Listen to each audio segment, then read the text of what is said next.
My name is Nickel, Nickel, and this is Weird Glitches Pokemon Diamond and Pearl, one of the most highly requested videos I've ever had on the Nickel channel. And after a few weeks of sleep depriving myself, here it is. A lot of the previous videos for this channel were also made because of requests in the comments down below or on Twitter at @onickel. If you have a specific game you want me to do next, let me know at both of those places. A few of the videos found on this channel include Weird Glitches, Pokemon Omega Ruby and Alpha Sapphire, Pokemon X and Y, several different videos about Super Smash Bros., Five Nights at Freddy's, Minecraft videos, and most recently, I gathered information on everything from Game Freak interviews to sales data to put together some thoughts on what the future of Pokemon might look like based on that. All of these videos are linked down below in the description, or you can just click on the channel name @onickel and check out the videos directly on the channel page itself.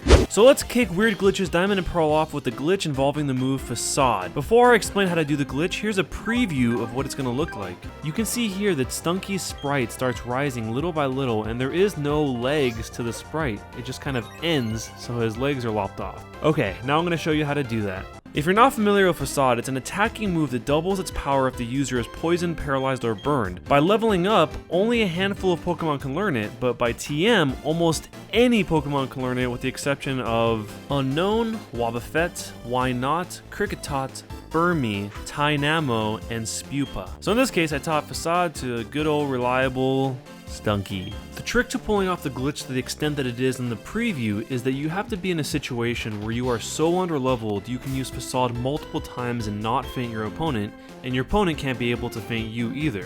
Why does it need to be like that? Because you're going to have to use Facade a bunch of times. In the preview, I actually use all the PP for Facade just to show how far it can go with the normal amount of PP. So how do you get into a situation like that? In this example, I use Psychic Daisy off of Route 225 in the post game because her first Pokemon is a Slowpoke that can only deal damage via Psychic. So, as most of you guys know, Dark Pokemon are completely immune to Psychic type moves. So I brought in a Dark Pokemon, Stunky, and boom, you can use all the Facades you want without dying. The Pokemon back sprite moves up 1 pixel each time you use Facade. You might not notice it right away, but use it a few times so you can stack up those pixels to get the space in between the Pokemon back sprite and the bottom of the screen, and you'll eventually see that your Paulus skunk is floating mid-air. If you go into a Pokemart, you'll typically find a bunch of items for sale like Pokeballs, potions, the usual. But if you decide for some reason you want to break open a jar of honey in there, you know, get the room a little pink, suddenly everything that you wanted to buy is now invisible. You can still see the item icon at the bottom left corner of the screen, but not the actual text. It's all just white. And it's not just the first employee that you try to buy stuff from, it's both of them. They're both completely whited out. This is really weird. I'm not even exactly sure why you're allowed to use honey inside the building anyway, but luckily it's reversible if you just choose sell from either of the employees. If you want to do this and you don't have honey, you can also use Sweet Scent. Here's how you have an out-of-body experience, or an inner-body experience? I'm not sure. Enter the Eterna Forest as you normally would via the storyline of the game. Once Cheryl follows you, position her on the walk path of this bug catcher. You will go inside of her, and then out, and then back in, and then out, and then back in, and then out, and then back in.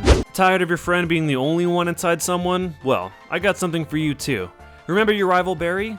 Let's jump inside of his body. First, go to the fight area. Once you're in this exact square, use your Explorer kit to go underground.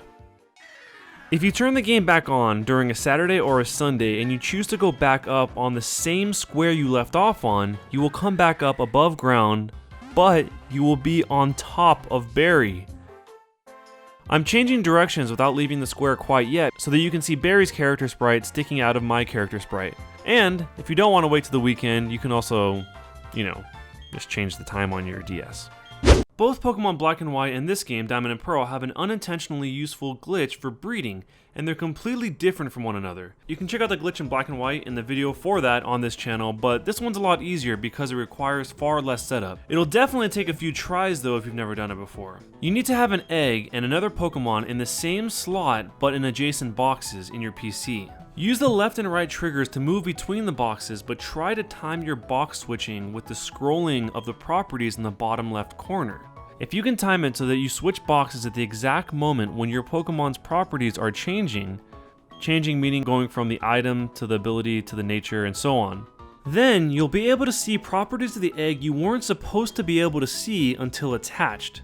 Eggs aren't ever holding items, so you don't have to worry about that one, but by timing it right, we can see that our mystery egg is a fire type, has an adamant nature, and has the blaze ability, which less than 20 Pokemon in this generation have.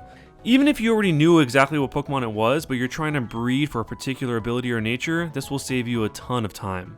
HM5 Defog is a flying type move, which you can see by its description here. The HM's icon on the bottom left shows the HM icon for water, not flying. It's a lot easier to see when you compare them back to back. This is what the water icon looks like, this is what the flying icon looks like, and this is Defog's icon, the water one, when it should be the flying one. U-turn is a move that allows you to attack and switch your Pokemon on the same turn. The choice items like Choice Band, Choice Scarf, and Choice Specs give your Pokemon a stat boost in exchange for locking that Pokemon into whatever move you decide to use first. For this glitch, you'll need 2 Pokemon that know U-turn and one of them to be holding one of the choice items, Choice Band, Choice Scarf, or Choice Specs. In this example, I use Wingull for the first U-turn to bring out Nickel Jr., who also has U-turn, but is holding Choice Specs. I try to tackle with Nickel Jr. and I get the message, the Choice Specs only allows the use of U-turn. But game, I haven't even chosen my first move for you to lock me into. I also try to Tail Whip, and the same thing happens with Synthesis as well. This could potentially be the most frustrating glitch of all of these if you were in a position where you needed to use a super effective move to win a game or to knock out a Pokemon, but this U-turn glitch prevents you from doing so. You're just stuck doing U-turn even when it wouldn't be the most effective thing to do. Route 214 usually has this happy, upbeat music, and the spring path right off of Route 214 has this really dark and creepy music.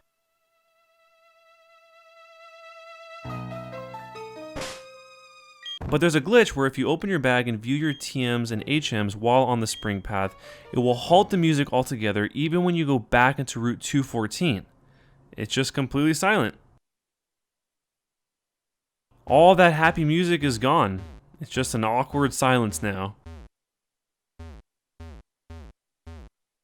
It's not the entire audio of the game that's cut out, it's only the music, and you can test this by trying to trigger the sound effects in the game, like, in this case, bumping into the walls. It still makes a sound, but there's no music. It's really eerie to be on a route that you're so used to the upbeat song to push you along just all of a sudden be completely silent. You can get the music to come back on as soon as you re-enter the spring path.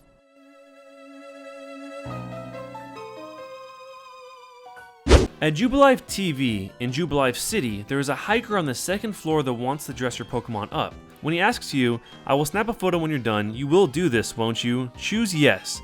Then when he asks, should I explain how to dress up your Pokemon? Do not press A. Instead, push the right button on the D-pad. You'll notice that right before the opportunity to choose your Pokemon pops up, your character turns right. It'll take you to choose your Pokemon, so go ahead and choose your Pokemon, and then when you return to him, you'll notice that now you are no longer on the correct walk path. You actually use the hiker's body as a door to get into the next room instead of the door itself. Really weird. And here is the infamous Black Void glitch. Before you can enter the Void, you have to have used the Explorer Kit at least once and own a bike. Black Void's behavior varies between different copies of the game, so be careful if you plan on entering it. Tweaking is when you cause the game to load tiles of a nearby area unsuccessfully. I'll help explain it to you by showing you a few images. Credit to the creator of the images will be down below in the description. The game is made of 32x32 regions, but only 9 of those are loaded at once. In the center of the 32x32 map, there are boundaries for each of the 9 tiled visible subregions. Anytime you cross a boundary, it causes the game to load the next area of the map. But you can actually overwhelm the game by crossing these boundaries too fast and in specific patterns, and this will cause the game to glitch. There's a bit more to it than just that, so I have an entirely separate video on this channel that goes more in depth on how to tweak, where to tweak, and what you can use the Black Void for.